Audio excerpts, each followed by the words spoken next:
ഓം കൃഷ്ണായ വാസുദേവായ ഹരയേ പരമാത്മനെ പ്രണതക്ലേശനാശായ ഗോവിന്ദായ നമോ നമഃ. ഓം ശ്രീ ഗുരുവായൂരപ്പ അഖില ഗുരു ഭഗവൻ നമസ്തേ. നമസ്തേ. ശ്രീമദ് ഭഗവത്ഗീതയിൽ 2-ാം അധ്യായമായ സംഖ്യായോഗത്തിലെ 49-ാമത്തെ ശ്ലോകം വരികൾ സഹിതം തുടരുന്നു. ദൂരേണ ഹ്യപരം കർമ്മ ബുദ്ധിയോഗാദനജ്ഞയ ബുദ്ധോ ശരണമന്യച്ഛ കൃപണാഫലഹേതവഃ. നമസ്തേ.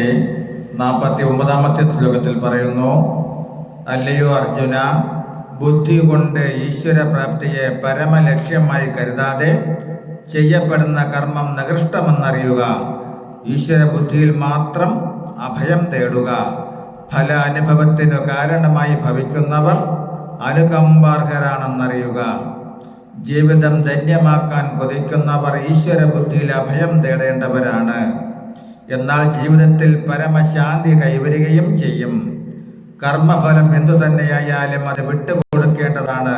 തൻ്റെ പരമ ലക്ഷ്യം ഈശ്വര സാക്ഷാത്കാരമാണെന്ന് ഉറപ്പിച്ച് വിട്ടുവീഴ്ച കൂടാതെ സ്വധർമ്മം അനുഷ്ഠിക്കുകയും വേണം.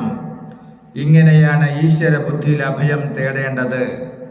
അങ്ങനെ കർമ്മ ഫലത്തിന് കാരണമാകുന്നവർ അനുകമ്പാർഹരാണ്. കർമ്മഫലം ചെയ്യുന്ന കാലഘട്ടത്തിൽ സുഖമോ ശാന്തിയോ ലഭിച്ചില്ലെങ്കിൽ കൂടി തൽക്കാല ശരീരം ഉപേക്ഷിച്ചാൽ പുണ്യപാപങ്ങൾ അനുഭവിക്കാനായി വീണ്ടും അനേക ശരീരങ്ങൾ സ്വീകരിക്കേണ്ടതായും വരുന്നു. അതുകൊണ്ട് തന്നെ ഭഗവാൻ അങ്ങനെയുള്ളവരെ അനുകമ്പാർഹരെന്ന് പറഞ്ഞിരിക്കുന്നത്. നമസ്തേ. 50-ാമത്തെ ശ്ലോകം വരികൾ സഹിതം തുടരും നാളെ. ഹരേ രാമ ഹരേ രാമ രാമ രാമ ഹരേ ഹരേ ഹരേ കൃഷ്ണ കൃഷ്ണ കൃഷ്ണ ഹരേ ഹരേ.